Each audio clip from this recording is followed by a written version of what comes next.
ทางสถานีวิทยุคลื่นสีขาวเพื่อเจ้าประชามีสถานีวิทยุดอยหมอกเรดิโอคลื่นความถี่ 103.50 เมกะเฮิรตซ์คณะทีมงานของคุณโยมดารุณีได้ถวายเวลาให้แก่ตุลุงได้นำเอาธรรมะมาออกอากาศทางสถานีวิทยุแห่งนี้ตลอดถึงสถานีวิทยุในเครือข่ายคลื่นสีขาวเพื่อเจ้าประชาก็ต้องขอบใจขอบคุณอนุโมทนาเจ้าของสถานีทุกสถานีในเครือข่ายนี้ที่มองเห็นความสำคัญของพระพุทธศาสนาโดยการเปิดโอกาสให้พระนักเผยแผ่ได้นำเอาพระธรรมคำสอนมาออกอากาศเพื่อเผยแผ่ให้แก่ศรัทธาประชาชนโดยทั่วไปได้สดับรับฟังกันก็มีคนฟังกันนักกันหลายเท่าที่ได้รับข่าวทางโทรศัพท์เนาะโทรกันเข้ามาโอ้ยจำนวนมากจำนวนนักจำนวนหลายต่างผู้ต่างคนก็บอกว่ารับฟังรายการอยู่อย่างนี้เพราะนั้นรายการนี้มันจะต้องอยู่ต่อไปแล้วก็พยายามบ่ให้มันขาดมันหายนะ แต่ก็ในเมื่อมันขาดหายบ่สามารถออกได้ก็เป็นเรื่องของเทคนิคเนาะของเทคโนโลยีเครื่องยนต์กลไกเนาะมันขัดข้องเช่นอย่างอินเทอร์เน็ตนะ เป็นต้นเขาก็บอกว่ากันเพราะอันนั้นมันเป็นอุบัติเหตุทุกสิ่งทุกอย่างมันย่อมมีแต่เขาก็ทำใจไว้เนาะวันนี้ก็เป็นวันพฤหัสบดีที่11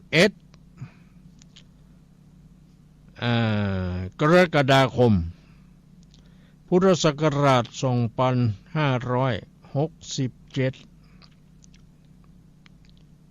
คืน8ค่ำเดือน10วันเดียวนี้เดือน10ละเดือน10เหนือเนาะเดือน8ใต้เดือนนี้แหละเป็นเดือนที่จะเข้าพรรษาพระสงฆ์องค์เณรก็จะอยู่จำพรรษาไปอยู่ที่ไหนไปอย่างใดก็ต้องปิกกลับมาจำวัดที่ตัวเองสังกัดอยู่นะนี่ตามวินัยตามระเบียบมันเป็นอย่างนั้นแต่บางทีก็บังคับก็อยู่จำพรรษาที่หันที่นี่ไปเหียตลอด3 เดือนน่ะเนาะอันนี้ก็วันที่20เนี่ยแหละจะเป็นวันอาสาฬหบูชาซึ่งเป็นวันทำบุญเข้าพรรษาศรัทธาญาติโยมสาธุชนทั้งหลายก็จะไปวัดกันนี่โอ้ไปนักไปหลายวันนี้ถ้าเป็นน้ำหรือฝนมันตกลงมานักแล้วก็น้ำมันนองนี่ เนาะล้นฝั่งอาหารการกินเปลือกเยอะแยะวันนี้ก็น้ำมันนองเจ้าบัดกันกินบ่เสี่ยงบ่ซ้ำล้นฝั่งต้องแจกจ่ายการกินเปลือกเยอะแยะวันนี้กินบ่เจ้าบัดตันแล้ววันที่21ต้องแจกจ่ายกรกฎาคมนั่นก็จะเป็นวันอธิษฐานเข้าพรรษาแล้ววันที่21ของ กรกฎาคมนั่นก็จะเป็นวันอธิษฐานเข้าพรรษาอยู่จำพรรษาที่ใดที่หนึ่งพระสงฆ์องค์เนรไว้ตลอด3 เดือนนี้จำพรรษาที่ใดที่หนึ่งไปนอนแรมค้างที่ไหนโดยผูกใจไว้ตลอด3 เดือนนี้จะถ้ามีเหตุจำเป็นไปนอนแรมค้างที่ไหนถ้าบ่มีเหตุจำเป็นไปตามพระวินัยถ้ามีเหตุจำเป็นก็สัตหะไปตามพระวินัยเนาะพรรษาจะบ่ขาด อันนี้ก็ว่ากันไปเฮาก็มา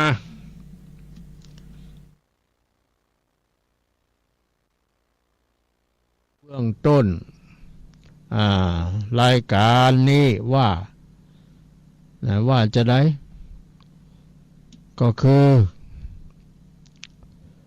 อาทุรายังนะยุนชติคนมีปัญญาย่อมไม่ประกอบใน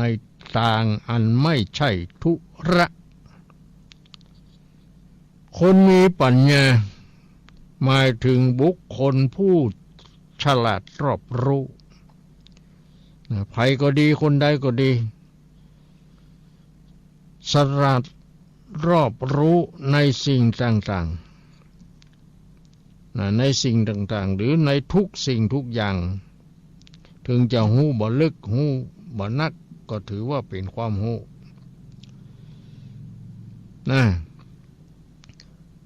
คือหู้ในทางที่ควรประกอบและบ่ควรประกอบทางอันเป็นธุระและบ่ใช่ธุระอันนี้หมายถึงคนฉลาดนะหรือว่าที่เรียกว่าคนมีปัญญานะดังนั้นท่านเมื่อจะประกอบการงานก็จะประกอบแต่การงานอันเป็นธุระหน้าที่ของตนในทางโลกเช่นเป็นผู้ครองเรือนก็ต้องขยันทำมาหากินในทางอันชอบที่เรียกว่าสัมมาอาชีวะ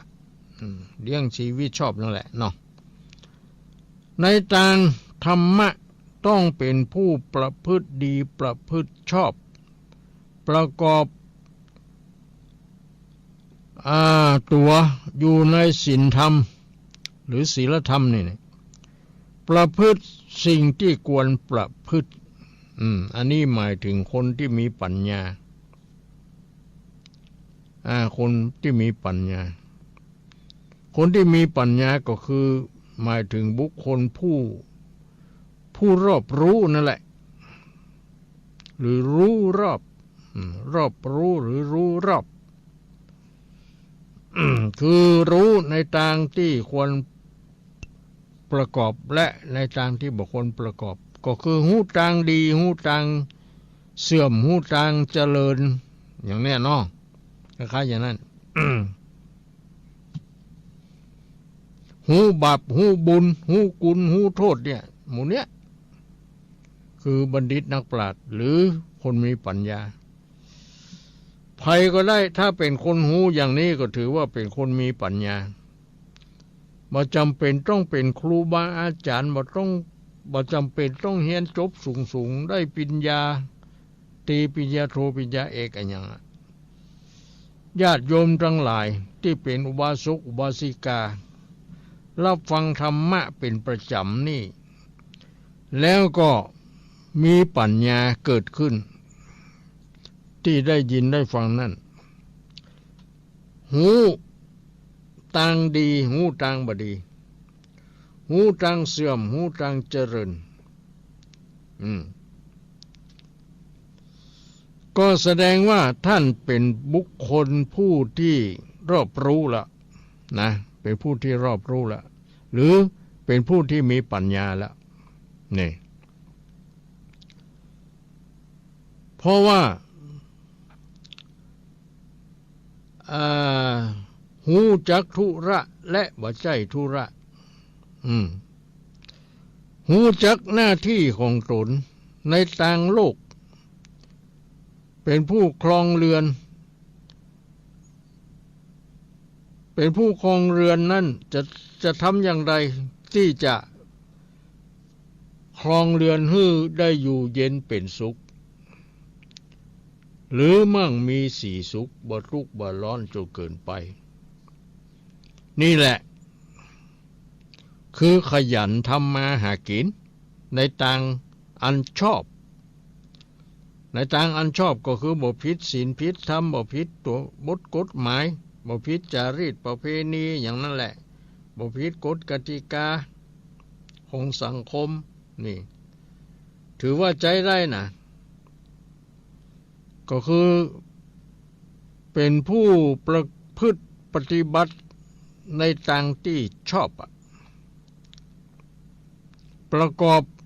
ตัวอยู่ในศีลธรรมประพฤติในสิ่งที่ควรประพฤติสิ่งที่บ่ควรประพฤติก็ละบ่ประพฤตินี่ก็ถือว่าเป็นผู้มีปัญญาแล้วนะไม่จำเป็นต้องจบชั้นสูงอะไรยังบ่จบสักชั้นก็ได้เนาะ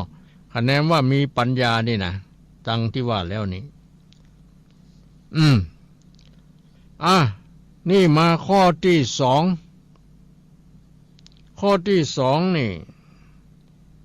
ทีโรโพเคอธิคัมมะสังคันหาติจะยาตะเกแปลว่าปราดได้โภคทรัพย์แล้วย่อมสงเคราะห์ญาติญาติหรือญาติก็คือพี่น้องกันนี่แหละเป็นพี่เป็นน้องกันเป็นเครือญาติเดียวกันอย่างนั้นสกุลเดียวกันพ้องหรือนามสกุลถึงจะต่างนามสกุลกันแต่ก็เป็นลูกพี่ลูกน้องกันนับถือกันเป็นลูกเป็นหลานเป็นปู่ลุงน้าเอาอย่างนี้แหละก็ถือว่าเป็นญาติปราชญ์คือผู้รู้เนาะคำว่านักปราชญ์ก็คือผู้รู้ผู้มีปัญญาอีกก็ได้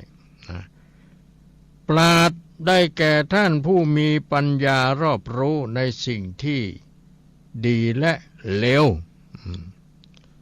นักปราชญ์นี้ต้องรู้ถึงสองอย่างนะรู้ทั้งทางดีและรู้ทั้งทางบ่ดีนะไม่ใช่รู้อย่างใดอย่างหนึ่งนะต้องรู้ถึงสองอย่างหูจักบาปหูจักบุญนี่ต้องอย่างนั้นประกอบแต่สิ่งที่ดีมีประโยชน์ประกอบแต่สิ่งที่ดีมีประโยชน์ดังนั้นนักปราชญ์ท่านเมื่อประกอบกิจการงานอย่างนั้นย่อมจะพอกพูนโภคทรัพย์ให้เจริญมากยิ่งขึ้นนะเพราะทำด้วยปัญญาทำด้วยปัญญาจะทำอะไรจะเนี่ยอะไรก็ต้องใช้ปัญญารอบรู้หรือรู้รอบนี่แหละเมื่อได้โภคทรัพย์แล้วท่านย่อมสงเคราะห์หมู่ญาติและผู้อื่น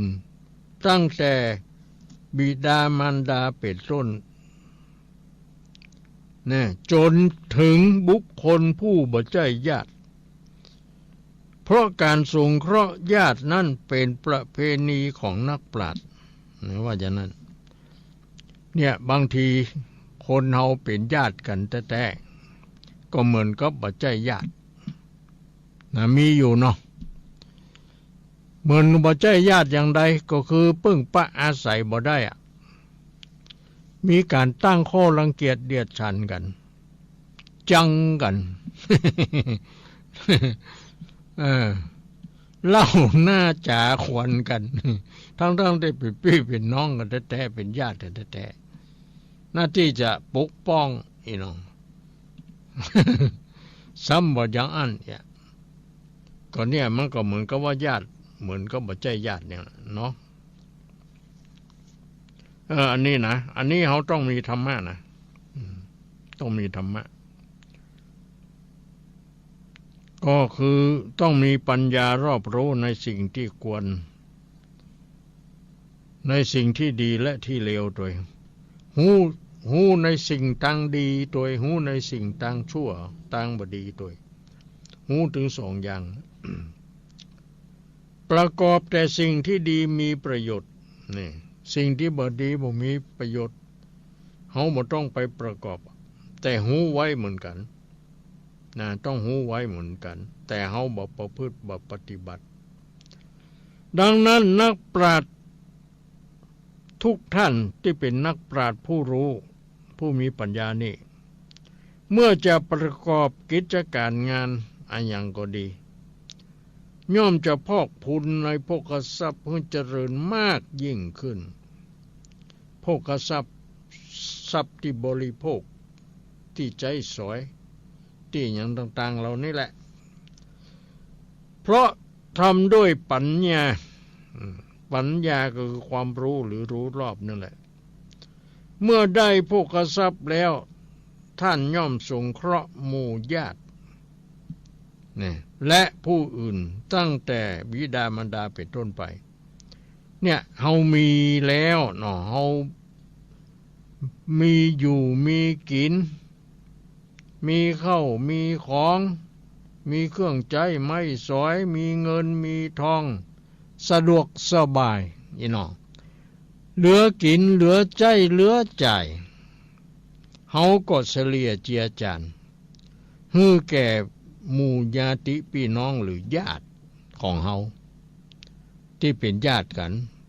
เฮาดูว่าญาติของเฮาแต่ละคนแต่ละครอบครัวไผ่พ่องที่ยากจนข้นแค้นทุกนี่น้องเฮาหันแล้วอินดูสงสารเฮามั่งมีสีสุขเฮาก็เอาเข้าเอาของเอาเงินเอาทองของเฮาที่มีนั่นไปฮื้อเขานะไปเฉลี่ยเจียจานไปช่วยเขาไปฮื้อเขาจะขอบ่ขอเขาจะซื้อบ่ซื้อก็จ้างมันเฮาเอาฮื้อไปเลยเอาฮื้อในฐานะเป็นญาติเดียวกันนี่นะถือว่าเฮาได้ช่วยเหลือกันเฮาได้ช่วยเหลือกันมันก็ดีนะในเมื่อเฮาช่วยกันยังญาติแล้วต่อไปคนอื่นที่บ่ใช่ญาติ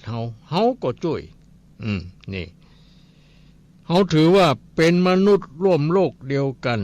เกิดแก่เจ็บตายเหมือนกันเฮามั่งมีสีสุขก็เพราะว่าเฮา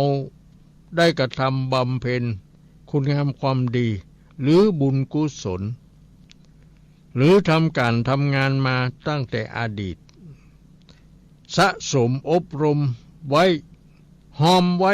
ว้มันบ่อยๆเข้านานๆเข้ามันก็เพิ่มพูนขึ้นมาเฮาก็ดูตั้งกินดูตั้งใจดูตั้งใจเนาะเหมือนกับว่าเฮาเก็บไว้อย่างเนี้ยก็จ่ายพ่องอีกเด้อบ่ใช่ว่าเก็บไว้อย่างเดียวจ่ายเป็นพังเป็นข้าวยังไปนะ นี่แหละอันนี้ก็เป็นคติสอนใจเป็นธรรมะนะนี่ธรรมะทีโรโพเคอธิคัมมะสังคันหาติจยาตะเกปราดได้โภคทรัพย์แล้วย่อมสงเคราะห์ญาติสงเคราะห์ก็คือช่วยเหลือนั่นแหละ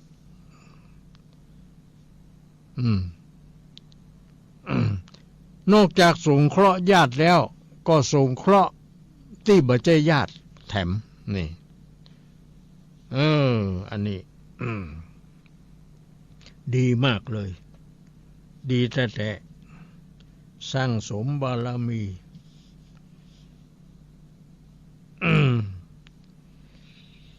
ต่อไปก็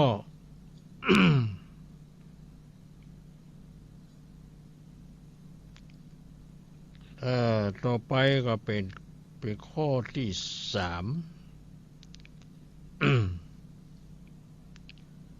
นกามะกามาละปยันติสันโตแปลว่าสัตตบุรุษไม่ปราศัยเพราะใคร่กามหรือกามะสัตตบุรุษคือไผเราต้องมาหูตรงนี้ก่อนสัตตบุรุษ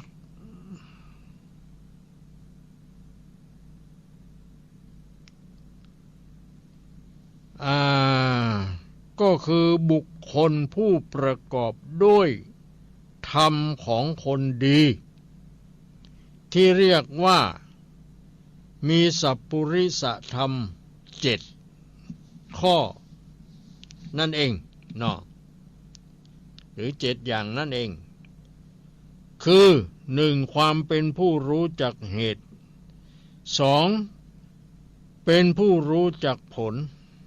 3. เป็นผู้รู้จักตน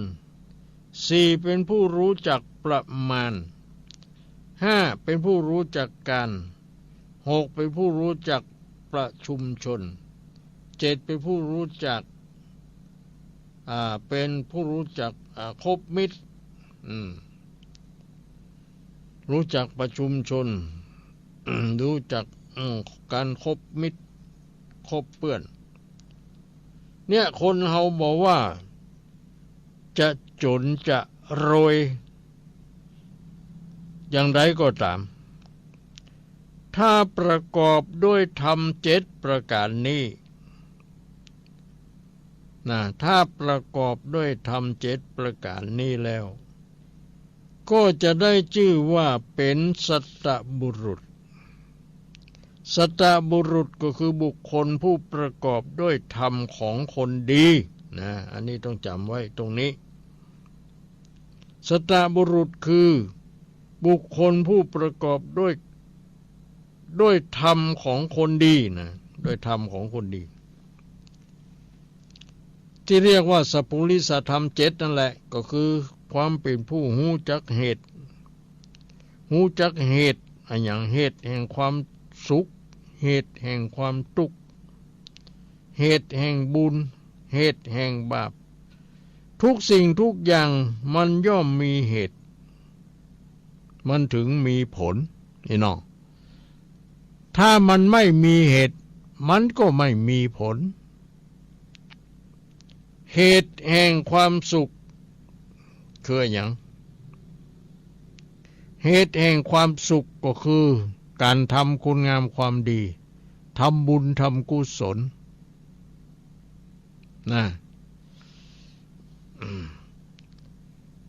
อานิสงส์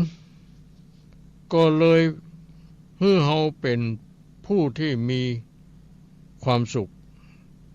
เช่นทำบุญสุนทานรักษาศีลภาวนาอย่างต่างๆเหล่านี้แหละอันนี้คือเป็นการสร้างเหต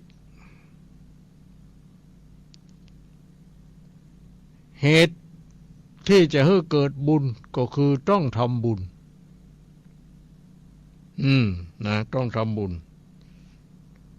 การทำบุญการให้ทานได้ชื่อว่าเราสร้างเหตุได้ชื่อว่าเราสร้างเหตุแห่งความดีสร้างเหตุแห่งบุญแห่งกุศลเนี่ย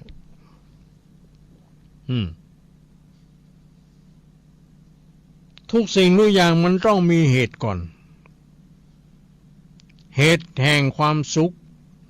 ก็คือต้องทำคุณงามความดีประพฤติกายวาจาและจิตใจสุจริตนี่เป็นบุญก่อนแล้วในเมื่อเราสร้างเหตุที่มันเป็นบุญมันก็จะได้บุญถ้าสร้างเหตุที่เป็นบาปมันก็จะได้บาปนั่นแหละมันแล้วแต่เหตุ ที่เขาสร้างขึ้นมาแล้วมันจะมีปัจจัยของเหตุจะหนุนนำส่งให้เราได้รับผลของเหตุก็คือเฮาหูจักผลของเหตุว่าผลแห่งความสุขมาจากอะไรอย่างมาจากเหตุแห่งความดีเฮาได้ทำคุณงามความดีได้ทำบุญทำกุศลด้วยการให้ทานด้วยการรักษาศีลด้วยการเจริญภาวนาเฮาจึงได้รับผลของการกระทำนั้นมีความสุขเนี่ยนะบางคนต้องให้ได้ความสุขแล้วก็บ่สร้างเหตุแห่งความสุขแล้วมันจะได้ความสุขมาจากไหนเพราะเราบ่ได้สร้างเหตุมันนะเหตุแห่งความสุขก็คืออันยังก็คือให้ทานรักษาศีลเจริญเมตตาภาวนาก็ได้หรือเนี่ยอันยังที่ดีๆผลของมันก็จะดีนั่นแหละเหตุแห่งความชั่วก็คือผิดศีลฆ่าสัตว์ตัดชีวิตลักของเปื้อนประพฤติผิดในกามจุไล่ลวงพังดื่มสุรายาเสพติดอะไรอย่างนี้เนี่ยอันนี้ก็คือสร้างเหตุเหมือนกันแต่เป็นเหตุแห่งบดีเหตุไม่ดีในเมื่อสร้างเหตุแห่งบดีเขาก็จะได้รับผลบดีเช่นเขาฆ่าสัตว์ตัดชีวิตผลที่เขาจะได้รับก็คือเป็นคนที่มีโรคภัยไข้เจ็บเบียดเบียนอายุสั้นนี่อันนี้ผลของมันนะผลของเหตุที่เขาได้ฆ่าสัตว์ตัดชีวิตนี่ผลแห่งเหตุที่เขาผิดศีลข้อ2ลักขโมย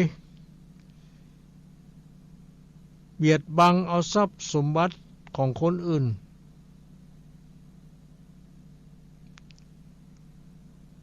นี่ที่บ่ใช่ของตนนะนี่คือเขาสร้างเหตุผลที่เขาจะได้รับก็คือติดคุกติดตารางเพราะประพฤติผิดตัวบทกฎหมายถ้าประพฤติผิดศีลธรรมตายไปก็จะต้องตกนรกมกไหม้อย่างเขาทำผิดข้อที่3ของศีลเนี่ยกาเมก็จะได้ไปขึ้นต้นงิ้วต้นตองไปทกมโนหกอันอย่างต่างๆตอนนี้นะแต่บางทีมันทำให้คนมันบ่สนใจ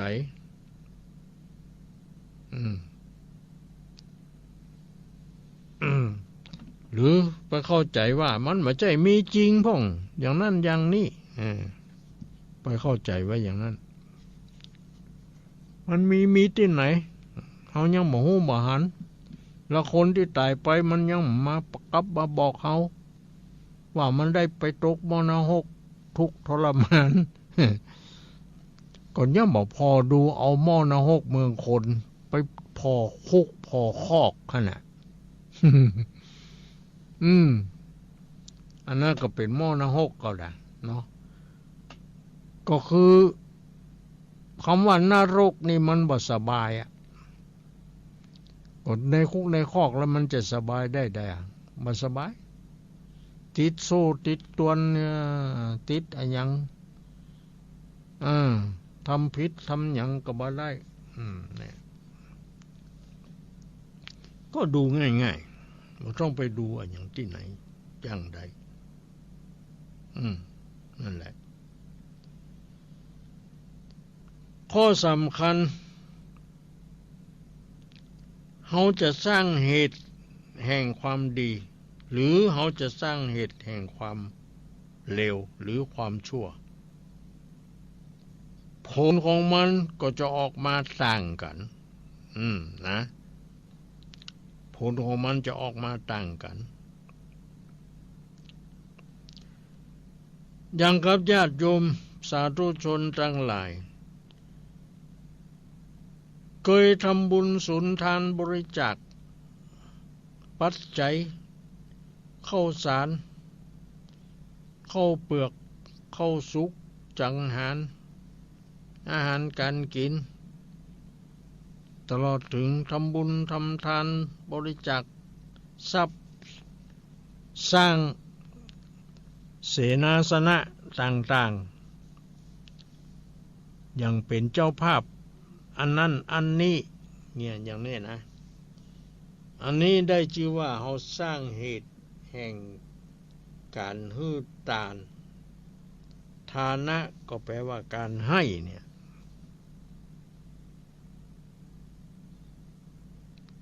ทีนี้ผลของมันอานิสงส์หรือผลของมันที่เขาจะได้รับเพิ่นก็บอกว่า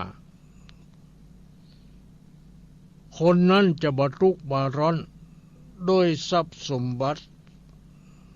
เงินทองของใจ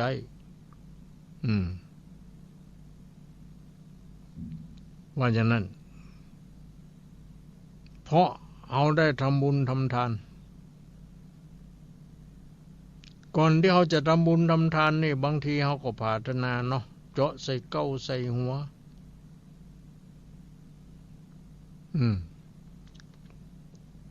ห้ำหิห้ำให้เอาอย่างนั้นเนี่ยก็เลยมันก็จะเป็นผลให้เขาได้รับก็เขาสร้างผลอย่างใดเขาสร้างเหตุอย่างใดมันก็จะได้ผลอย่างนั้นนะอันนี้ต้องจำไว้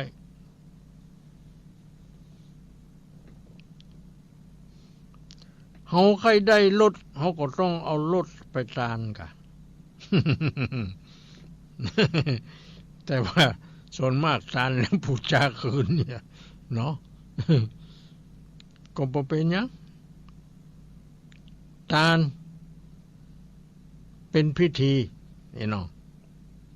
ไหนๆได้ชื่อว่าเขาได้ฮื้อทานคือมันคนละการคนละเวลาหรอก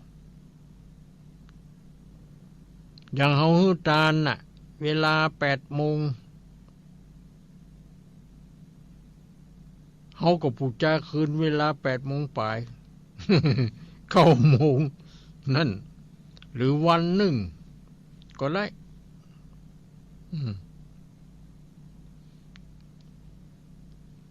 ก็ของมันก็เหมือนของกับการซื้อขายกันเนี่ยเปลี่ยนกันครอบครองอ่ะ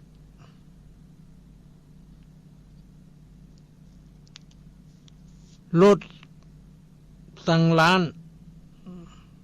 ตั้งศูนย์ตั้งเต็นท์เปิ้นเป็นเจ้าของเฮามีเงินมีทองเฮาก็ไปซื้อเปิ้นก็ฮื้อรถเฮามาถ้าซื้อเงินสดพร้อมโอนอันยังกันหมดรถนั้นก็เป็นของเฮาทีแรกรถนี้มันเป็นของคนอื่นของเปิ้นของเจ้าของเดิมแต่เจ้าของเดิมมันขายให้เฮาเนี่ยเปิ้นเรียกว่าเปลี่ยนกันใช้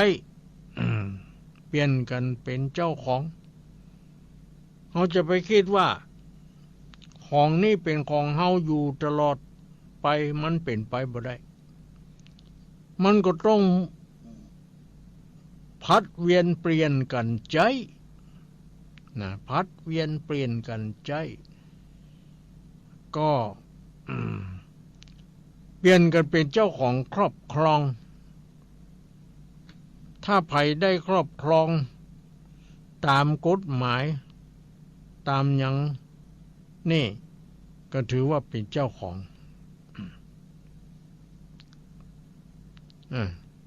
เพราะฉะนั้นเหมือนกับว่าเฮาบ่ยึดมั่นถือมั่นในสิ่งต่างๆนั่นแหละถ้าไปยึดมั่นถือมั่นก็ถึงจะขายไปก็ว่าเป็นของเฮาอย่างนั้นอย่างนี้ไปลู่ไปชิงเอาของเปิ้นเนี่ยมันก็บ่ได้เพราะเฮาขายไปแล้วมันเปลี่ยนมือเปลี่ยนเจ้าของไปแล้วอย่างนี้นะนี่ต้องเข้าใจอย่างนี้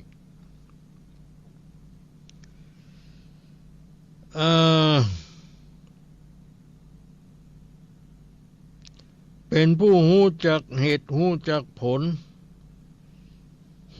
เป็นผู้รู้จักตนนั่นก็คือรู้ตัวเก่าว่าตัวเก่าเป็นอันหยัง บางคนหมูจักตัวเก่าโลกนะตัวเก่าเป็นพ่อกะเป็นแม่กะเป็นลูกเป็นหลานกะเป็นตู้เจ้ากะเป็นเนนกะเป็นขยมเป็นศรัทธากะเป็นครูกะเป็นกรรมกรกะเป็นกำนันผู้ใหญ่บ้านเป็นนายอำเภอผู้ว่ากะอันนี้ก็เรียกว่าหูจักตัวเก่าว่าเป็นอันหยังหูคิง เรียกว่าหูคิงตัวเก่าอยู่เสมอนี่เนาะคนที่บ่หูจักตัวเก่าคือคนบ้าน่ะเนาะที่มันหูจักฮักตัวเก่าไปทำร้ายผู้อื่นไปฆ่าฟันบั่นแทงพ่อแม่ญาติพี่น้องหรือคนอื่นอันอย่างทำนองนี้อันนี้พวกเรียกว่ามันหมูจักตัวเก่ามันหมูจักตนว่าตัวเก่ามันเป็นภัยยังใด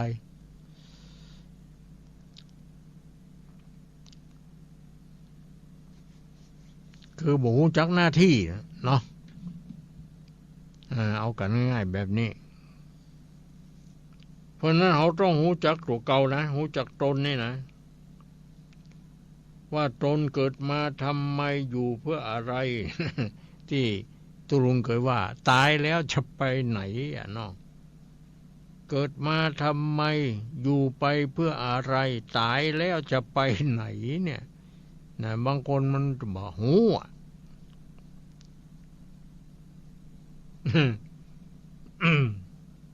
ก็บ่ฮู้ก็ศึกษาคิดเอาเฮียนเอายังเอาอยู่บ่ได้เฉยๆมันจะไปฮู้ได้อย่างไรถ้าบ่เฮียน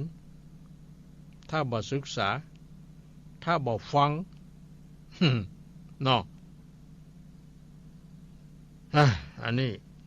ต้องฮู้จักโกรธฮู้จักตัวเก่าด้วยนะทุกคนจะไปหลงตัวเองมากเกินไปต้องรู้จักหน้าที่ของตัวเองว่ามีหน้าที่อะไรอย่างข้อต่อไปรู้จักประมาณ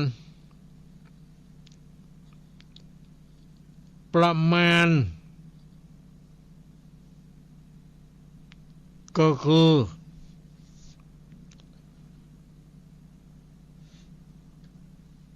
สิ่งที่เราจะได้รับอันเกิดขึ้นจากการกระทำว่า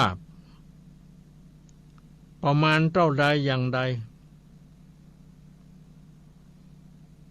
อันอย่างต่างๆประมาณนี่คือการบอกถึง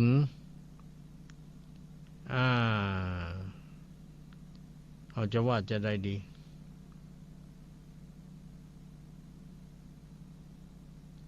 ประมาณว่าเป็นอย่างนั้นเป็นอย่างนี้ประมาณเท่านั้นเท่านี้ไอ้อย่างเท่านี้นะ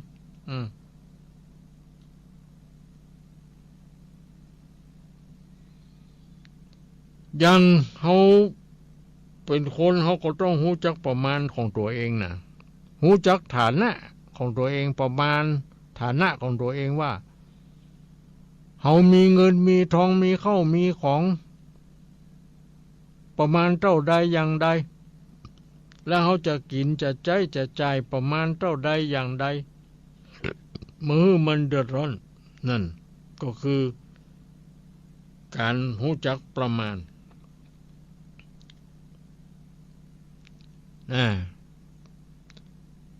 ประมาณหน้าที่ขอบเขตของตัวเองที่ทำได้และทำบ่ได้นี่นะแล้วก็ประมาณทรัพย์สินเงินทองของตัวเองว่าเขามีประมาณเท่าใดอย่างใดมีมากมีน้อยมีนักมีหลายหรือบ่มีนี่ก็คือประมาณ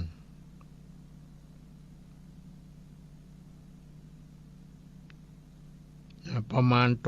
ะมาณความเป็นอยู่ประมาณการเวลาประมาณอาชีพประมาณอย่างต่างๆเหล่านี้แหละแล้วข้อต่อไปรู้จักการเวลากาละเวลาเนาะรู้จักการเวลาว่าการเวลาใดเราควรจะทำอันหยังเช่นอย่างการทำไร่ไถนานาเขาจะหน้าแล้งกะหน้าแล้งมันมีน้ำก็ถ้ามันมีน้ำเขาก็ได้แต่ถ้ามันไม่มีน้ำมันไปได้จะได้ปลูกเข้าก็ตายแดดหมดอีกอ่ะนะอันนี้คือหูจักการเวลาว่าการเวลาใดเขาควรจะทำอันหยังอย่างใดหน้าแล้งจะอันหยังหน้าฝนจะอันหยังหน้าหนาวจะอันหยังตลอดถึงจะปลูกผลไม้รากไม้เขาควรจะปลูกการเวลาใดถ้าไปปลูกการหน้าแล้งมันก็จะมีแต่เฉาเหี่ยวแห้งตายก็ถ้าบ่ได้รับน้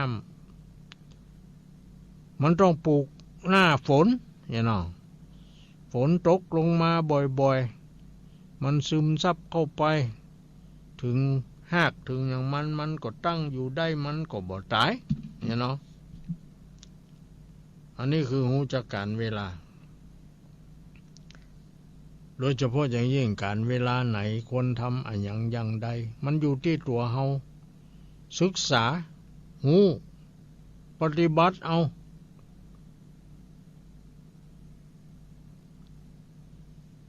เวลา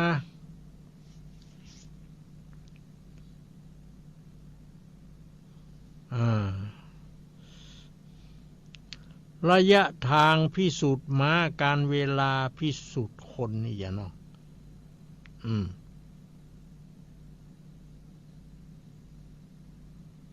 อันนี้ก็พอเข้าใจนะว่าการเวลากาละเนี่ยเอาคนใจเวลาไหนอย่างใด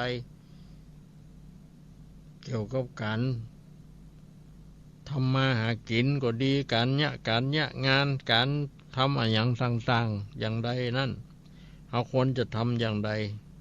นะเขาก็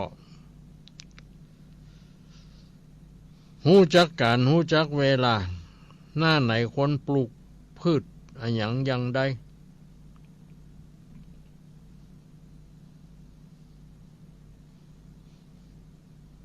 ทุกสิ่งทุกอย่างเนี่ยมันเป็นการเวลาทั้งนั้นเนาะแม้แต่คนเฮาก็ต้องมีการเวลา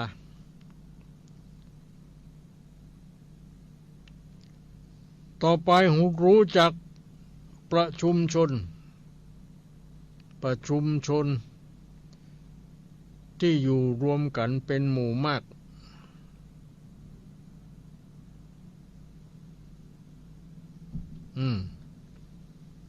ว่าเอาควรจะเมื่อเราเข้าไปอยู่ในชุมชนนั้นๆเนี่ยเราควรจะปฏิบัติตัวอย่างใดเนาะมันจะมีบอกไว้นะเพราะฉะนั้นเนี่ย ก็คือเป็นสิ่งสำคัญนะเป็นสิ่งสำคัญที่เราจะต้องรู้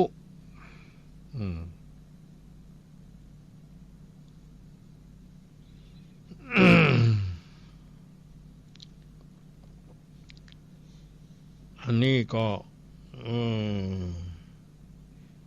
ท่านทั้งหลายได้ศึกษา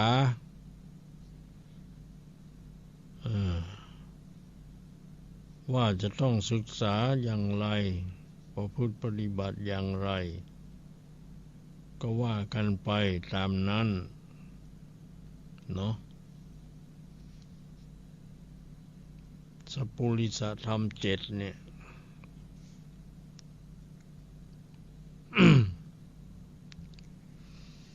ในเมื่อเฮารู้จักประชุมชนแล้วก็ต้องรู้จักบุคคลที่เขาเข้าไปที่จะไปคบค้าสมาคมว่าเขาควรจะไปคบบุคคลใดเช่นไร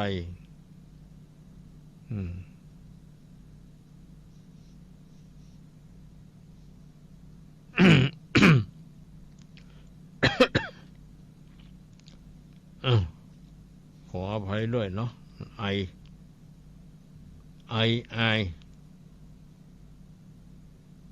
หรือไอเนาะธรรมัญยุตาเป็นผู้รู้จักเหตุอัตถัญยุตาความเป็นผู้รู้จักผลอัตตัญยุตาเป็นผู้รู้จักตนเนาะ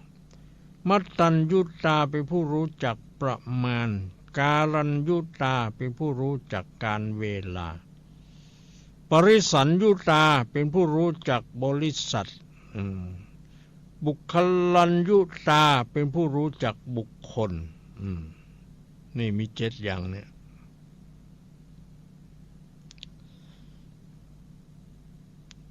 ปริสัญยุตาเนี่ยเป็นผู้รู้จักชุมชนก็ชุมชนที่เป็นชุมชนอยู่กันใหญ่ที่เป็นบริษัทเรียกว่าเป็นบริษัทอย่างบริษัท4เนี่ยเป็นชุมชนใหญ่เนาะมีอุบาสกอุบาสิกามีภิกษุภิกษุณีอย่างนี้เนาะ เป็นฝ่ายและมีชื่อเรียกเป็นอย่างนะมันนี่มันแล้วแต่เขาจะเข้าไปแล้วเขาจะไปประพฤติตัวเขาต่อชุมชนต่ออย่างนั้นอย่างใด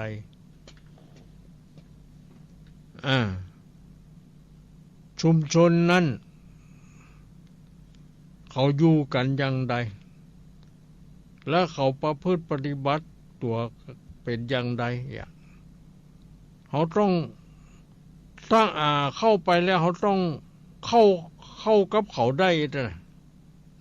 พูดง่ายๆอย่างนี้เขาจะไปทำตัวให้เด่นให้ผิดแผกแตกต่างเขาไปเดี๋ยวเขาจะบ่มีหมู่มีพวกมีอย่างจะบ่มีไผฮักเขาก็อยู่ยากนี่เพราะว่าชุมชนคนที่เขาไปอยู่นั่นเขาก็บ่ได้เข้ากับเขาก็บ่ได้รู้จักมากคุ้นอย่างเขามันก็อยู่กันยากอยู่พอสมควรแหละเนาะเพราะนั้นเขาอยู่ที่ไหนก็ให้มันดีที่นั่นเข้าเมืองตาหลิวก็ให้หลิวตาตามก็ว่าเป็นให้เข้าเขาได้บ่ไปคัดบ่ไปแย่งเขานี่นะนี่แหละคนบางคนมันไม่ย่านหรอกมันบ่ศึกษาถึงชุมชนว่าชุมชนเพิ่นอยู่กันอย่างใดเพิ่นมีขนบธรรมเนียมประเพณีทำกันอย่างใดเขาต้องศึกษาและประพฤติปฏิบัติตัวให้ถูกต้อง แล้วก็จะมีคนฮักเฮาคบค้าสมาคมกับเฮาเคารพนับถือเฮาตัวยเนี่ยอย่างเนี้ย อันนี้ก็ฝากไว้กับญาติโยมทั้งหลาย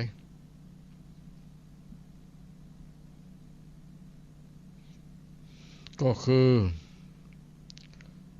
สัตตบุรุษคือบุคคลผู้ที่ประกอบไปด้วยธรรมของคนดีนะสัตตบุรุษนี่ที่เรียกว่ามีสัพพุริสธรรม7ประการก็คือเป็นผู้รู้จักเหตุเป็นผู้รู้จักผลเป็นผู้รู้จักตนเป็นผู้รู้จักประมาณเป็นผู้รู้จักการเวลาเป็นผู้รู้จักชุมชนอันอย่างต่างๆเหล่านี้อันนี้ก็เป็นธรรมะเอามาเล่าสู่ให้ท่านทั้งหลายได้สดับรับฟังกันเนาะต่อไปเขาก็มาเล่านิทานเพื่อเป็นคติสอนใจ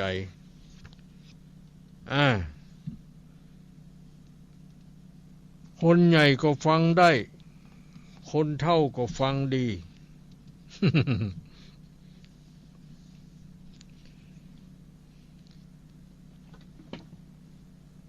คนทุกคนฟังได้ฟรีๆไม่เสียสตังค์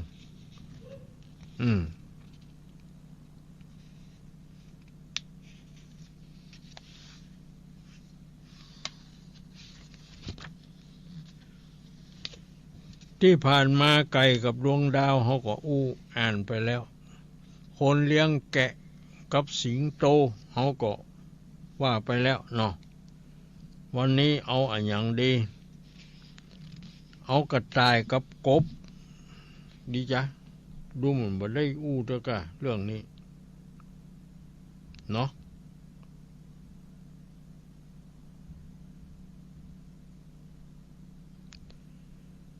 กระต่ายนะกระต่ายกับกบเนี่ยเนาะก่อนฝนตกมาพอต้องฟังเมื่อคืนสนั่นกบบางคนก็บอกกลัวผีกลัวมืดมาให้เนี่ย จะตามแค่ไปตามกลมบ๊อบไปจะไปบุบไปยับเอามันมาหน่อยมาแก่งแค่จะเนี่ยนะ คิดบาปเนี่ยนะ กระต่ายตัวหนึ่งเกิดความรู้สึกว่าชีวิตของมันช่างไม่มีความสุขเอาเสียเลย มันหูของมันเองเนาะเหมือนกับคนเขาเนี่ยจะมีความสุขก็จะมีความทุกข์ก็อย่างใดก็ไผก็บอกหูกับเฮาเพราะเฮามันอยู่ที่ใจเฮานี่ว่าเฮามีความสุขกับเฮามีความทุกข์อย่างเนาะเพราะต้องถูกสัตว์ที่ตัวใหญ่กว่ารังแกอยู่เสมอเนี่ยกระต่ายเป็นตัวน้อยเนาะถูกสัตว์ใหญ่รังแกมันอยู่ตลอดเวลาซ้ำยังต้องคอยหนีเหล่านักล่าที่คอยจ้องจะเอาชีวิตเช่นอย่างคนเฮาเหมือนกันเนาะบางทีไปแอวป่าล่าเถื่อนไปปะใส่กระต่ายก็ไล่ยับไล่จับเอาใส่ถุงมาเอามาบุบเอามาฆ่ามาแกงกระต่าย นี่มันจึงไม่อยากมีชีวิตที่หลบๆซ่อนๆอีกต่อไปเพราะมันเป็นทุกข์เนาะอยู่ในก็กลัวภัยอันตรายจะมาเนี่ยมาทำให้จะกินยังก็ตาแวดง่อนพอหั่นพอนี่ก่อนอย่างแมวน่ะแมวที่วัดเนี่ยเขาจะเอาอาหารอย่างให้มันน่ะมันบ่ใจนับได้นับกินหรอกก้มหน้าก้มตากินบ่ใจหรอกมันเอาปากมันดมแล้ว เสร็จแล้วมันก็เงยขึ้นเลี้ยวซ้ายเลขวาเฮาสังเกตพอมันพอหั่นพอนี่ก่อนเนาะแล้วมันก็ถึงกินมันปลอดภัยแล้วบ่มันมีภัยมาแย่งมาอย่างใดก็อ่ะอันนี้มันเป็นสัญชาตญาณของสัตว์เหมือนกันเนาะเนี่ยมันบอกประมาทเนาะทีนี้แมวกระต่ายตัวนี้มันว่ามันเป็นทุกข์อยู่ลบๆซ่อนๆมันก็เลยมันเดินอย่างมดอะไรตายอยากไปจนถึงทะเลสาบแห่งหนึ่งและก็จะพลันแห่งหนึ่งและพลันคิดขึ้นมาได้ว่าถ้าเฮากระโดดน้ำตายอาจจะทรมานน้อยกว่าถูกสัตว์อื่นล่าไปเป็นอาหารนี่มันคิดว่าอย่างนั้นถ้าเฮากระโดดน้ำตายมันก็ตายไปแล้วไปนี่มันบอกพอทรมานเหมือนกับถูกสัตว์อื่นมาตะคุบเอาไปเป็นอาหารเนาะบางทีมันคบหัวเฮาคบแข้งขาเฮาเจ็บปวดทรมานอีกก่อนกว่าจะตายใช้เวลาเมินเนี่ยจากนั้นมันจึงทำท่าจะกระโดดลงไปยังทะเลสาบทะเลสาบก็คือบ่มีน้ำกันนี่เนาะเป็นทะเลเกาะทะเลเป็นแต่มีแต่ทรายแต่อย่างนี้ก็ขณะเดียวกันเมื่อกบที่เล่นน้ำอยู่ใกล้ๆกบมันเล่นน้ำอยู่ใกล้ๆมันเห็นเหตุการณ์ก็พากันตกใจ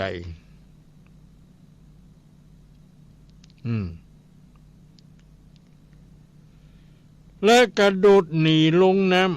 ำเพื่อไว้ซ่อนตัวกันอยู่อย่างอุตรุดหมู่กบทั้งหลายหันกระต่าย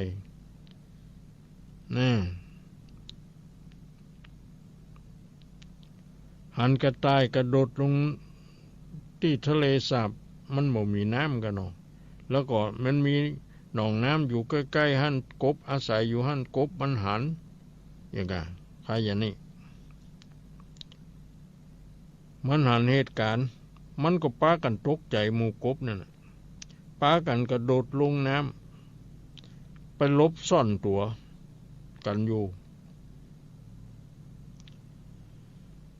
ทีนี้ยังมีผู้ที่อ่อนแอและต้องใช้ชีวิตอย่างยากลำบากกว่าข้าอีกตั้งมากมายข้าไม่น่าคิดสั้นเช่นนี้เลยหลังจากนั้นกระต่ายก็ไม่เคยคิดจะฆ่าตัวตายอีกเลยหมายก็ว่ากระต่ายมันไปกระโดดน้ำทะเลพอดีหมู่กบอยู่ที่น้ำใกล้หันก็พากันวิ่งหนีลบซ่อนกลัวตายกระต่ายมันก็มากึดว่า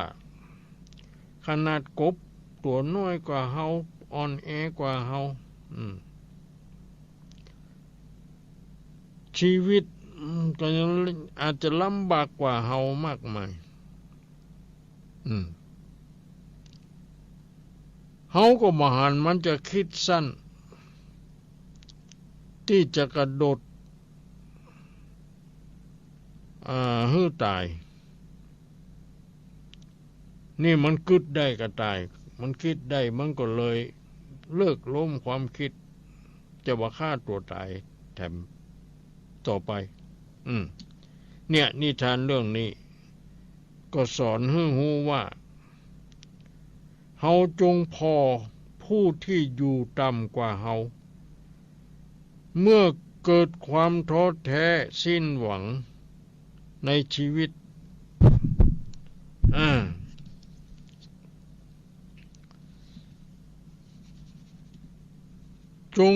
จงมองผู้ที่อยู่ต่ำกว่าเราเป็นจงมองผู้ที่อยู่ต่ำกว่าเราเมื่อเกิดความท้อแท้สิ้นหวังในชีวิตเนี่ยเขาทำอย่างไรเนี่ยน้อง นิทานเรื่องนี้ก็มีอย่างเนี้ยก็ฟังไว้เป็นอุทาหรณ์สอนใจเนาะต่อไปก็คงจะประกาศอนุโมทนาให้หน่อยมีนี่ส่งลายที่เปิ้นนั้นบริจาคมาวันนั้นก็ประกาศไปแล้วเนาะอันนั้นก็แล้วไป2 รายนี้ก็คือ2 ราย3 รายก็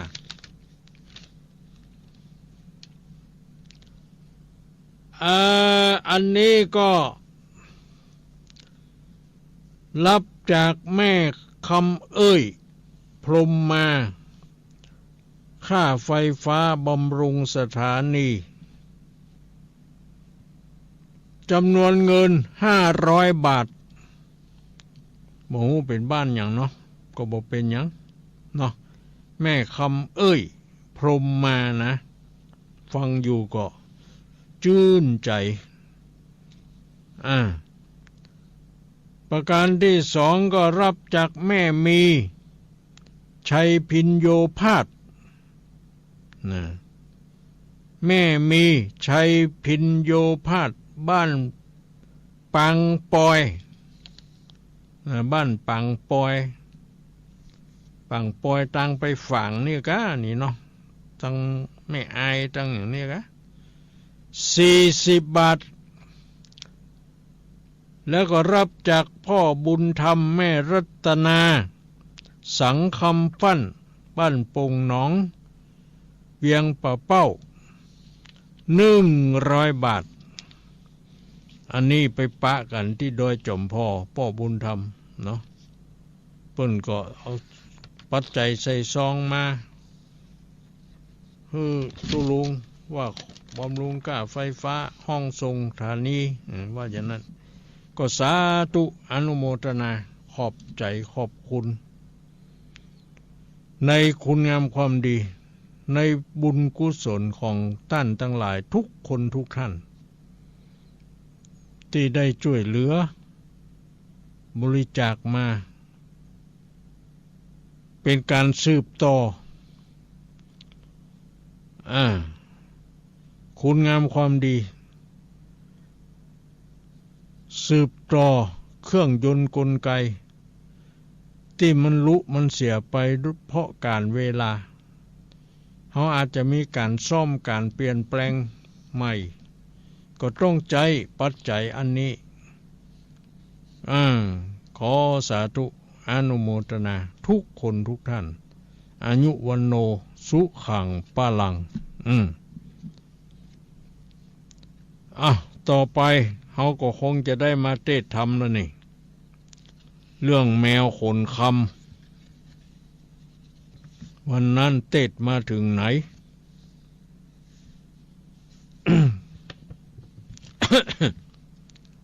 ก็จะทวนเก่าไปเหตุสักหน่อย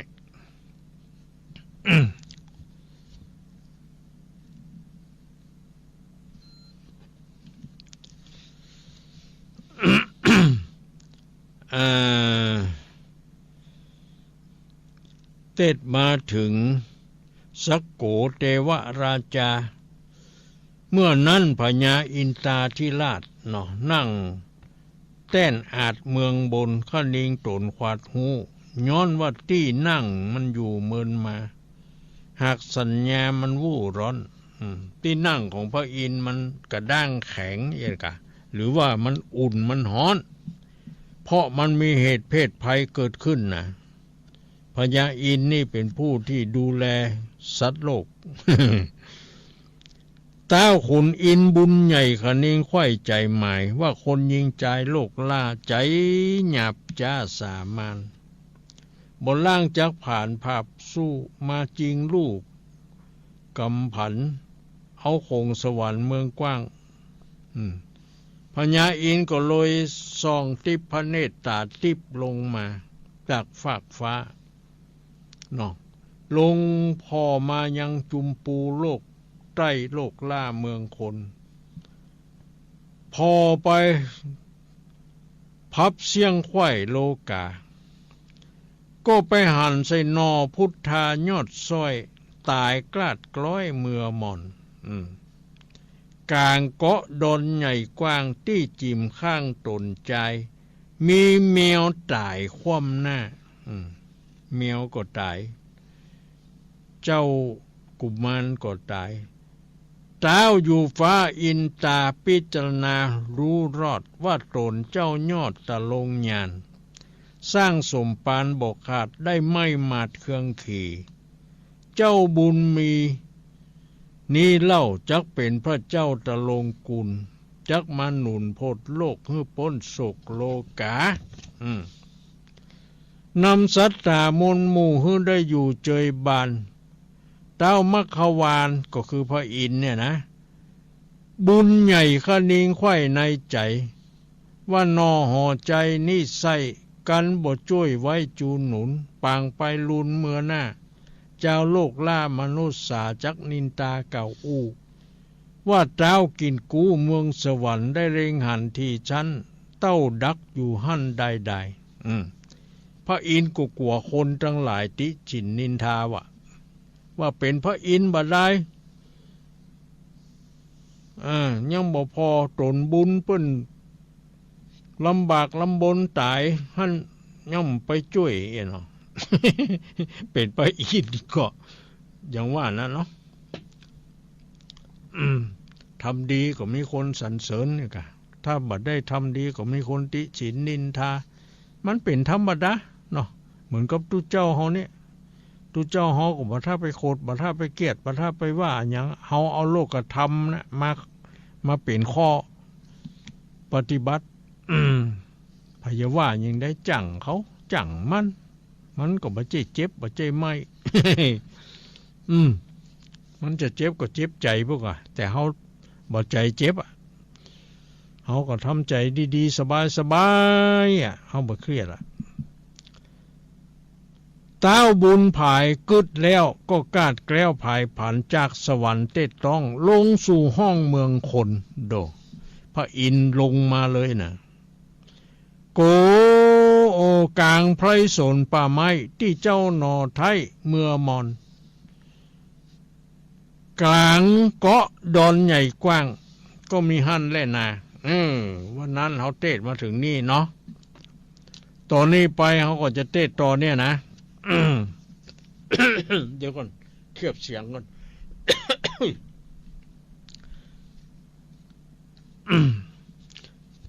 หน้าโมเขาก็บอกว่านะ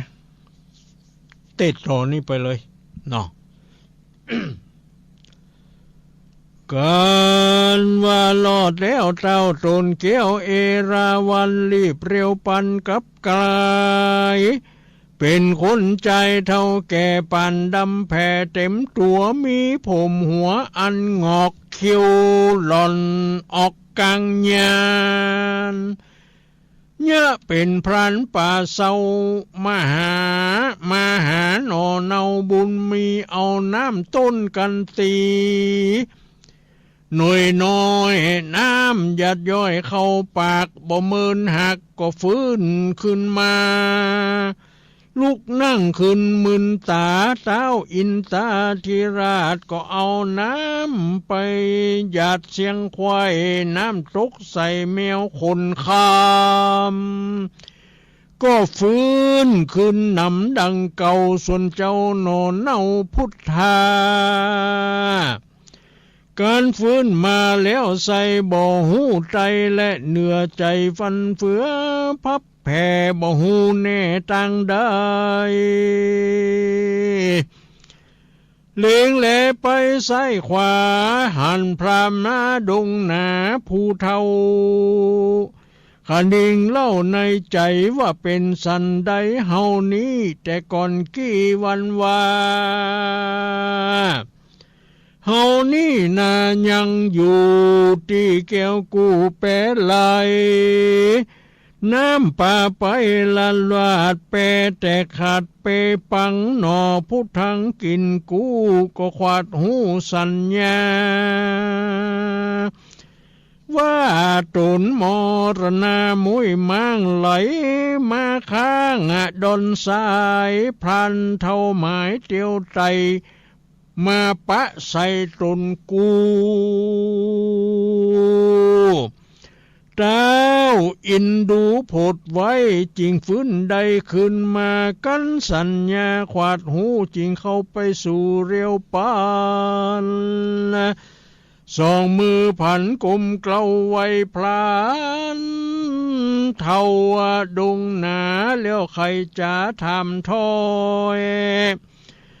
ด้วยกำอ่อนจ้อยจ้าหวานพลานดงดานผู้เท่าก็บอกเล่าตามมีเลี้ยวแซงไขว่าตีถามต่อว่าดูราเจ้าน้อยนอใจรามเอาเมียวงามเป็นกูบ้านเจ้าอยู่เมืองใดเป็นลูกไตไพรราชลูกอามาตย์เสนาหรือพญายศแย้วผับแผ่นดาวห่อคำเข้าดงดำเถื่อนทำไหลล่องน้ำกงกาประสงค์ใดจะมักไฟหรือใครใดอันใดจุงจาไขบอกกล่าวให้รู้ข่าวตามมีแดดเตอที่นั้นนอตะลงยันน้อยนาดก็โอกาสขี่ญาลำดับมาแต่เก้าตลับต้าตามมาเต้ารอดปลายโดยปริยายลายแลบ่เว้นแว่บังเอาบังอำพลันดงดำผู้เฒ่าฟังหนอเนาพระเจ้าไข่ปันมีใจวันตำก้อยจิงกล่าวถ้อยไขจาว่ามนุษย์สามนหมู่เกิดมาสู่สงสารกรรมปาปานทุกแต่งตามเก้าแห่งเว้นกรรมอันกระทำบ่พรแต่จัดก่อนเดิมมากำนาหลายหลักย่อมจักลักยิงใจเฮือผ่านภายเตียวตรองไปตามจ้องไผ่มันยามบาปตันมารอดย่อมมวยมอดเครื่องขี่ยามบุญมีมาควายเตียนย่อมได้เจยบานจักมองผ่านอาการอยากหรือลำบากขี้โคมจากอุดมมั่งเต้าย้อนกรรมเก่าปามานั้นแหละนาที่นั้นนอพุทธาน้อยนาดก็โอกาสจะถามยังพลานดงล้ำผู้เฒ่าว่าบ้านพ่อเจ้ามีในอยู่แดนใดไกลใกล้ขอพ่อใดไข่ปันคุณสวรรค์วิเศษอันกับเป็ดลงมาก็ไข่ขี่ญากล่าวจี้ว่าบ้านป้อนี้ไกลโหนอยู่ไปบนจันฟ้าเจ้าบุญกล้ากล่าวแล้วก็ลาเจ้าหนอแก้วบุญมีเข้าดงลีดันกว่ารีบไปนาหายไปก็มีหันแล่นาโจ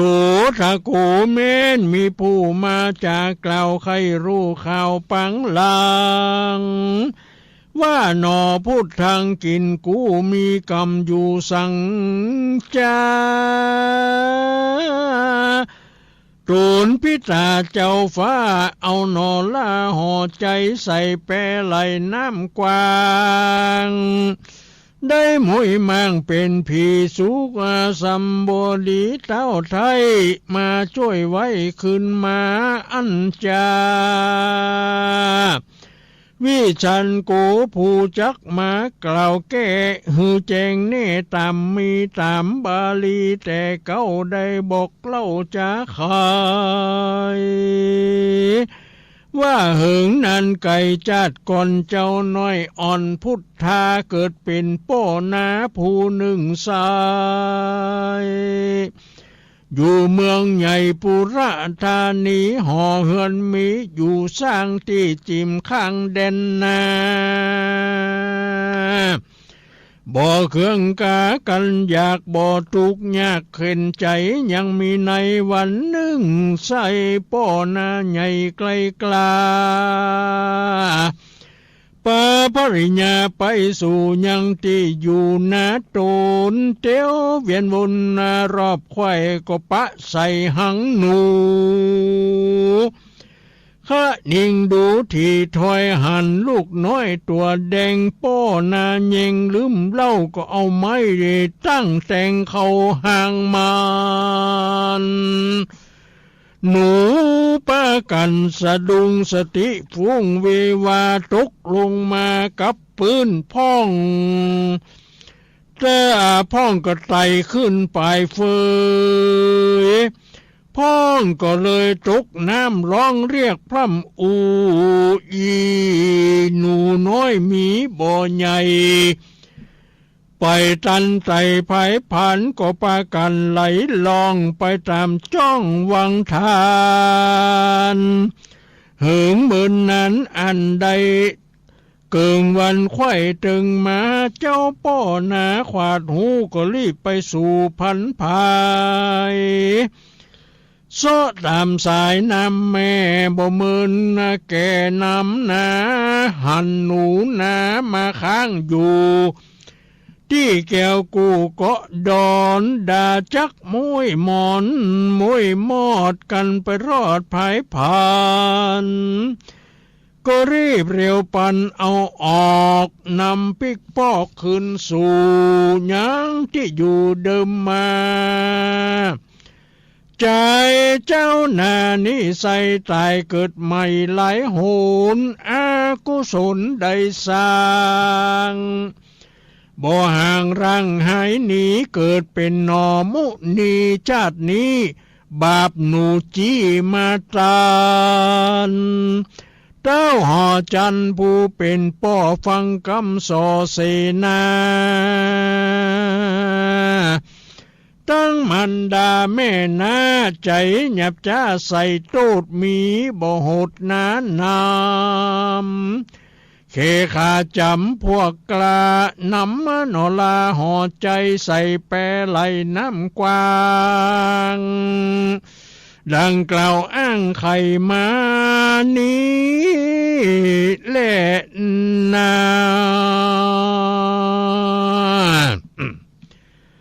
นี่ที่ต่างขีญาสังวันนาวิเศษจาห้องเหตุ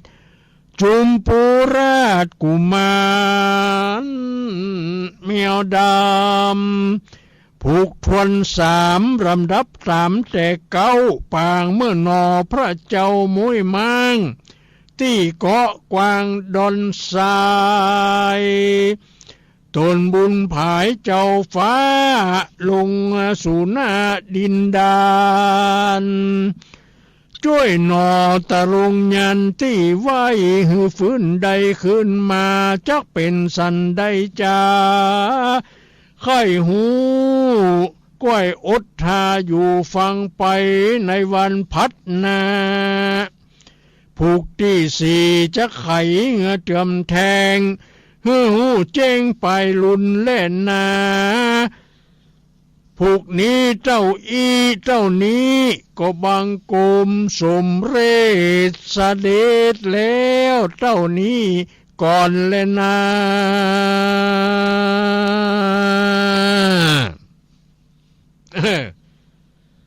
เมียวขนคำผูกที่สามจบลงไปแล้ววันพฤหัสหน้า เฮาก็ฟังผูกสี่กันต่อไปฮื้อจำไว้ว่าผูกสามนี่มาถึงที่พระอินทร์ลงมาช่วยนอพุทธากับแมวดำที่ไหลล่องน้ำมานี่น้องมาตายอีกอะมาตายอยู่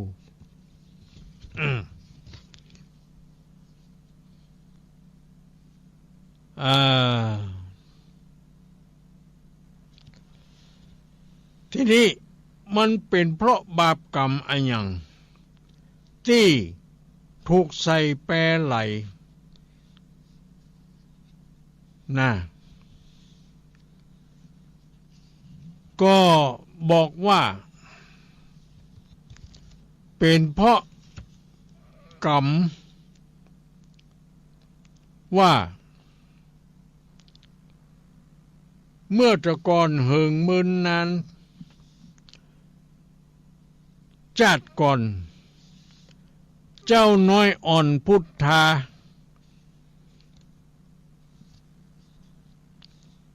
ได้เกิดเป็นป้อนาก็คือคน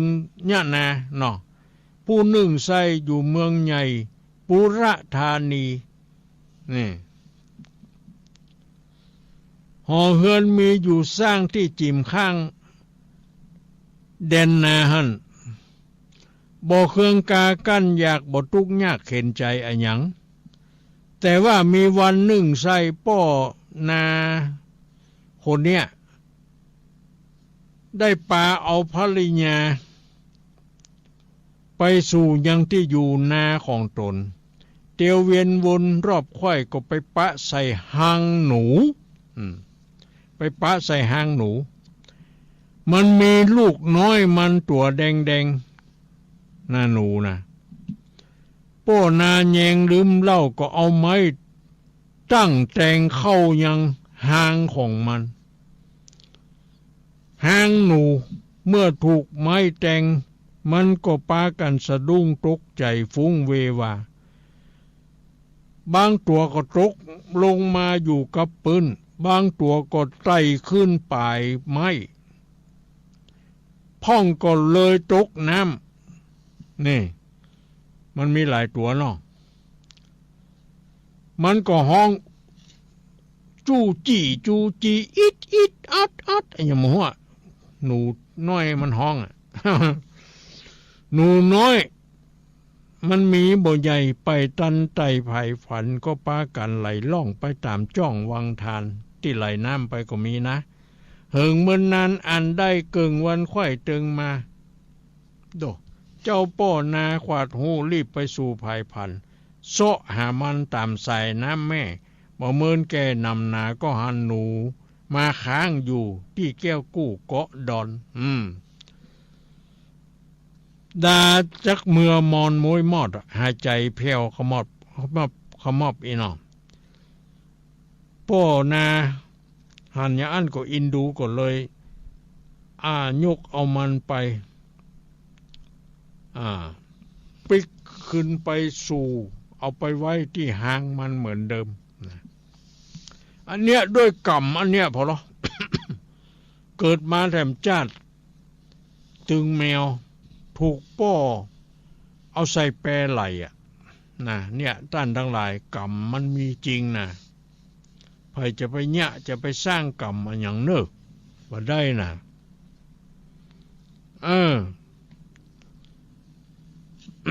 กรรมมันจะมาคบคันปันข่อยเนาะมันก็จะลำบากเราก็จะได้ตอบไส้อย่างกันไปเนาะอันนี้ก็ทำพวกนี้ก็จบเพียงเท่านี้วันหน้าเราก็ฟังพวกที่สี่กันต่อไปก็แล้วกันนะอันนี้ ต่อไปก็คงจะเปิดโอกาสให้แก่ญาติโยมทั้งหลายได้โทรเข้ามาเนาะ แจ้งผลการรับฟังว่าได้ฟังเทศน์ฟังธรรมก็ฟังคำบรรยายจากตุลุงวัดทางต่ำวันนี้เป็นจะได้หูใจเข้าใจก็ในเรื่องของพระธรรมคำสอนในเรื่องราวอย่างต่างๆญาติโยมอยู่ไกลอยู่ใกล้อยู่ที่ใด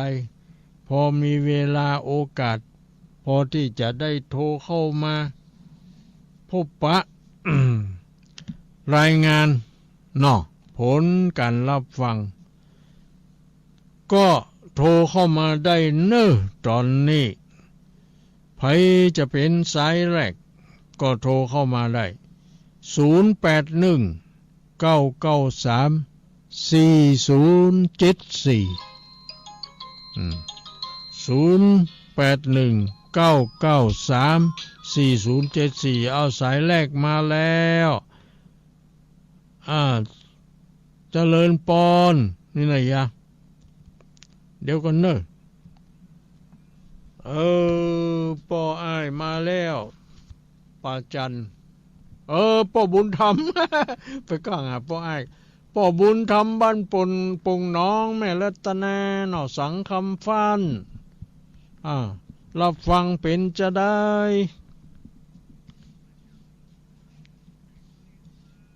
เข้าใจตัวอยู่นอดีละนั่นแหละบุญมีบ่ตายนั่นแหละ เนาะน้ำต้นน้อยน้ำต้นน้อยไหนที่หนูปิกขึ้นมาฟื้นขึ้นมานั่น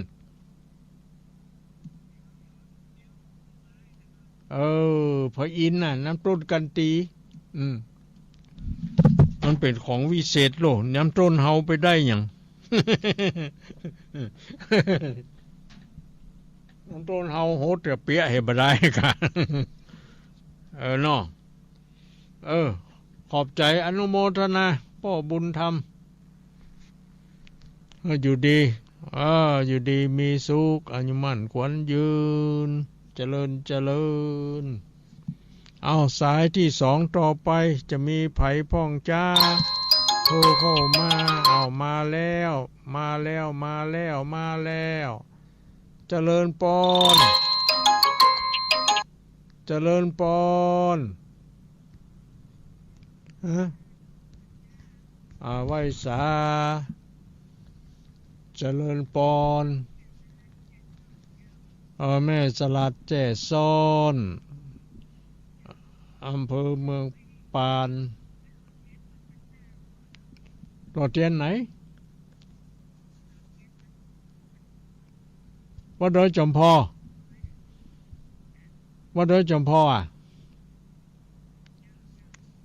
มาหันหน้าว่าเฮาก็นั่งหั่นเนาะใส่เฮานั่งหั่นเนาะใส่ก็ไปฮู้จัก มันข่าวเพื่อกข่าวเต้า ยมก็พอเหลืองห้ามเมียกันเนาะ บ่เข้ามาตักนี่บ่เข้ามาตักบ่เข้ามาถามมันไปฮู้ไปหันไปฮู้จักกันได้นะเนาะถ้าปะกับนี้เข้ามากะไว้สาเจ้าตุลุงห้างตำอีกว่าถ้าเก่งใจว่าได้ก็เป็นยังแม่ขอเฮามีใจเป็นบุญเป็นกุศลมีใจคุณงามความดีสร้างไปเนาะเท่ามันมีวันเวลา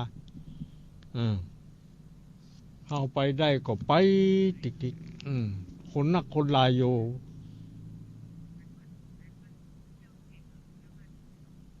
พระเจ้าไหนไปตัวกะก็บ่ฮู้จักน่ะกะ ฮู้จักกันน่ะ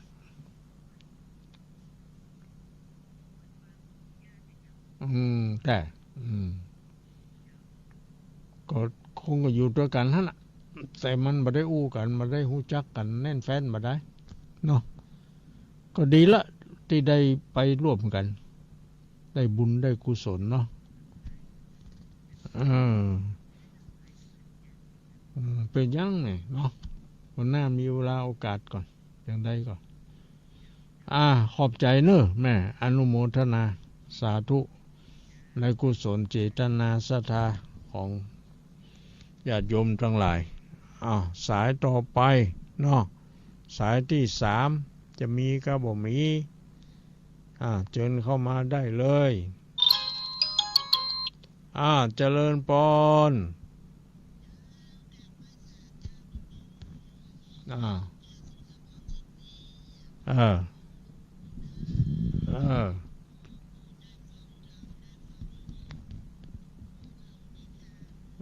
กุศลเจตนาศรัทธาของญาติโยมทั้งหลายสายต่อไปเนาะสายที่3จะมีก็บ่มีเข้ามาได้เลยเจริญพรเป็นมงคลกับบ้านกับจองด้วยเนาะได้ยินเสียงธรรมดีแล้วอายุวันโน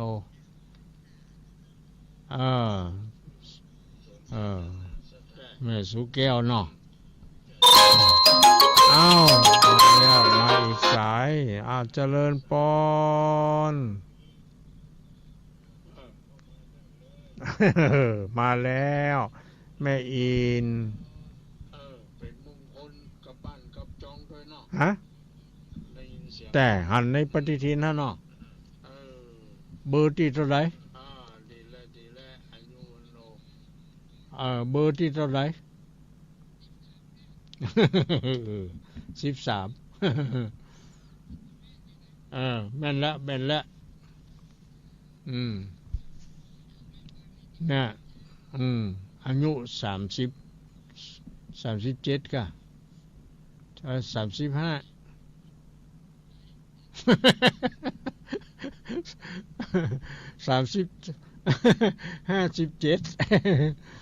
75ก็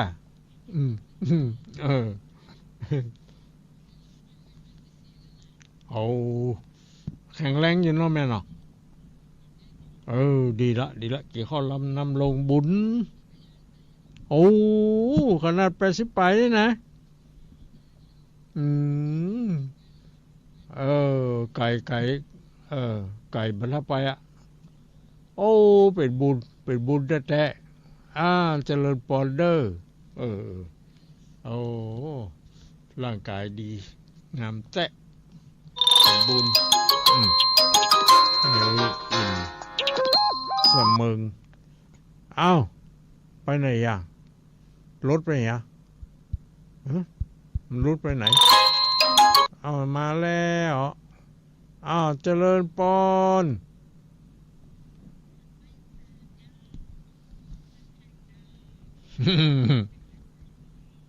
เจริญปอนจากไหนจ้า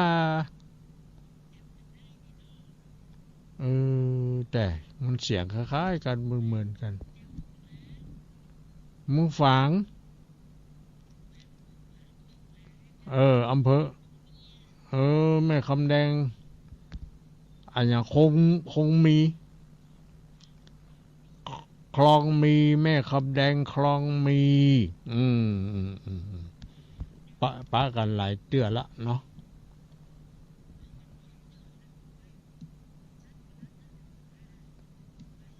ที่ไหน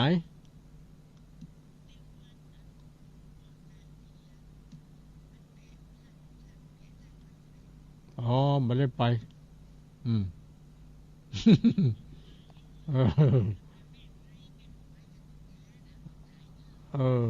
แต่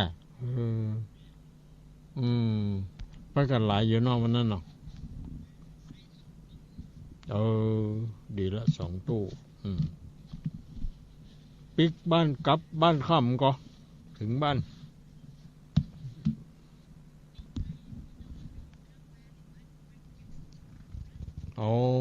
เป็นเมื่อคืนนะเนาะเป็นเยอะไปแบบ ไปทำบุญสุนทานบุญก็รักษาเนาะ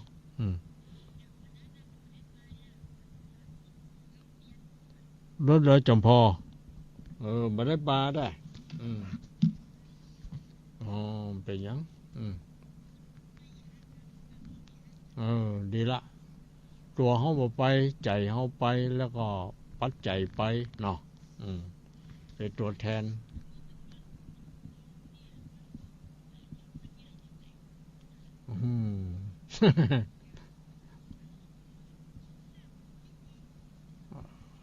มันก็ไปตามวัยนะแม่จะมันจะยอมรับกันก็เต้าเลี้ยวกันแล้วกัน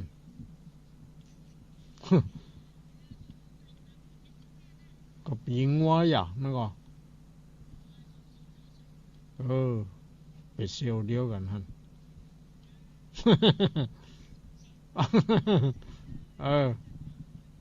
ก็ได้กะ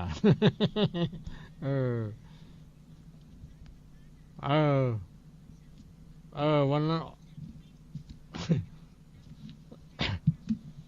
ออกแตนวันนั้นออกแตนเจริญปอนเนอะเจริญปอนอยู่ดีมีสุขเนอะกี่เขาลำน้ำลงอายุวันโนสุขังปะลัง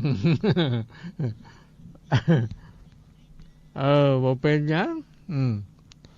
อ้าวเจริญปอนอ้าวสายต่อไปมีก็มาเข้ามาเนาะเราเปิดสายหลายคนมาแล้วเจริญปอนจากไหนจ้า มันอย่างว่านะครับแม่มันเสียงเหมือนกันเขาก็ซ้ำมาได้จดไว้บันทึกไว้ฮะ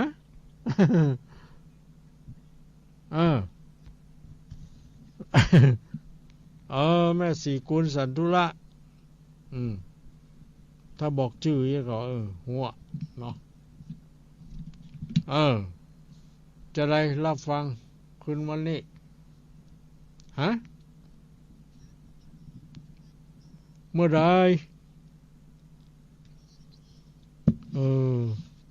เป็นอย่างก็คงจะไม่ได้ไป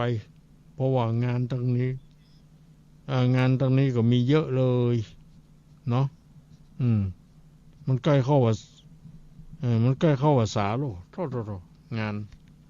ไม่ได้อยู่ได้ยางสักวันละ ไปตามการเวลานั่นแหละเนาะจังยังได้มันแม่ก็อยู่ดีสบายอยู่เนาะดีละก็อยู่ดีสบายบุญรักษาเทวดาคุ้มครองเลยอยู่ดีมีสุขกี่เขาลำน้ำลงมาจากทุกโศกโรคภัยเนาะอายุมั่นควรยืนฮะ ว่าไหนก็กินข้าวก็รับน้ำก็ลงตุ้ยปีดีงามอย่างกันเนาะ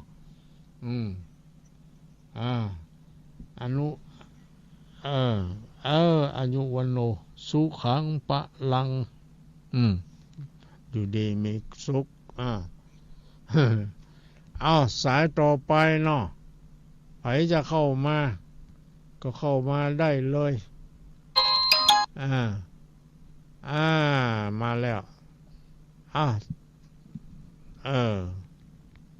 พ่ออ้ายนนจันทร์ประจัน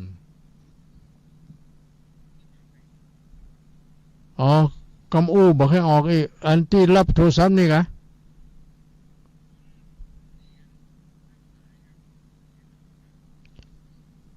มันบอกออกมันบอกออกอากาศกันมันบอกออกไม่กะอย่างของพ่ออ้ายนี่ออกกันดิ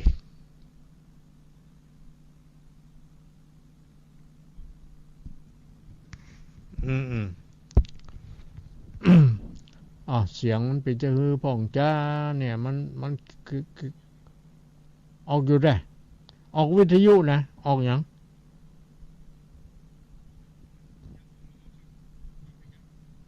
เสียงโป้มาออกเลยอันกะเดี๋ยวเขาจะมันเกี่ยวกับลำโพงได้มอกไหมครับนี่ออกละลำโพงนี่ครับผมออกแล้วนี่เนาะครับมันไปปิดลำโพงเปิ้นครับผมโอเคผมฟังได้มอกเลยครับเนี่ยโดยบอกเรดิโอครับผมดีละชัดเจนดีเนาะครับผมชัดเจนดีครับอยู่ดีมีสุขอนุมานขวัญยืนป้ออ้ายครับกราบนมัสการครับจันเวียงเป้าเนาะสายต่อไปได้แหม2 สายได้แถม2 สายนะได้แถม2 สายเนอะ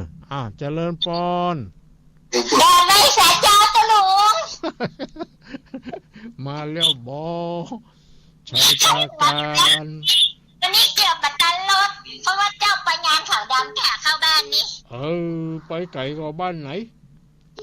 น้องบัวเนี่ยจะเปิดไว้ที่วัดนี่ใกล้ๆกับหันเก่าเนาะเจ้าบ้านเจ้าไกลวัดเนาะแต่ฝนตกกระตะหลวงบ่ตกวันนี้ใช้ประการตกขนาดเดี๋ยวมันไปจุ่มไปเย็นนะปุ้นเจ้าจุ่มเย็นเจ้าชัดเจนนี่เนี่ยตะหลวงดีละเจริญพรวันนี้โทรมาให้กำลังใจได้เลยวันสาเจ้าเจริญพรแม่สีทรนั่นนะ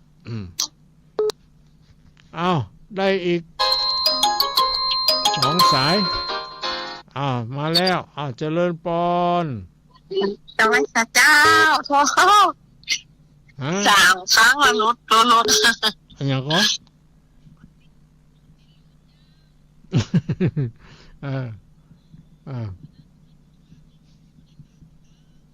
ที่มันจะได้ว่าบอกป้ากัน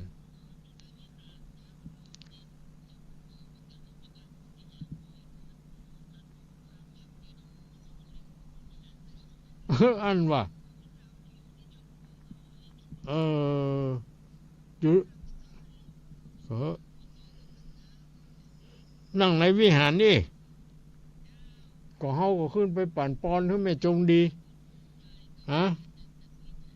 เฮาก็ไปขึ้นไปปั่นปอนเฮือนแม่จงดีในวิหารท่านเนาะ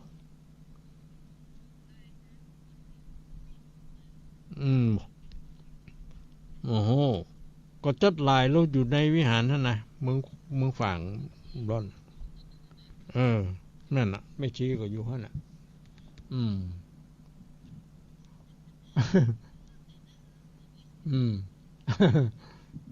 แม่ก็อยู่เมืองฝางเลยอย่าแม่ยังก็เจือแม่สายทองจากวัดลำปูนเนาะวันนั้นแม่ก็ไปเกาอีได้ที่ดอยจำพอนะคนจะเป็น2,000 ปลายพวกข้านะวันนั้นนะดีละมากันหลายเนาะรถมากี่กัน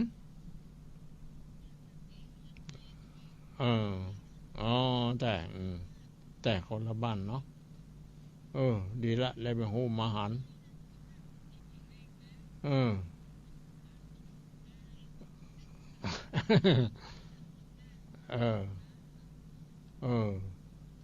บ่ป้ากันว่าวันนั้นหันอยู่ก้าเฮา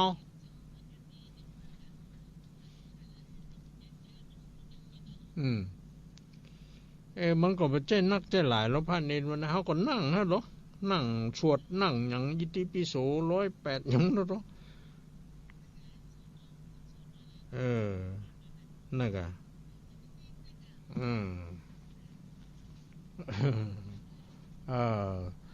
เจริญพรนะแม่เนอะหมดเวลาแล้วเนาะ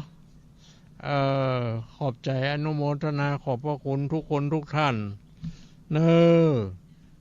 ที่รับฟังรายการนี้อยู่เนาะทุกคนทุกท่าน ตอนนี้ก็หมดเวลาเฮาก็รับปะกันใหม่รับฟังกันใหม่ในวันพัดต่อไปแม้ว่าพัดนี้ก็ขอให้ทุกท่านอยู่ดีมีสุขอายุมั่นขวัญยืนปราศจากทุกโศกโรคภัยไข้เจ็บนานาประการให้มีความสุขความสำราญในมีเกียรติวาสนา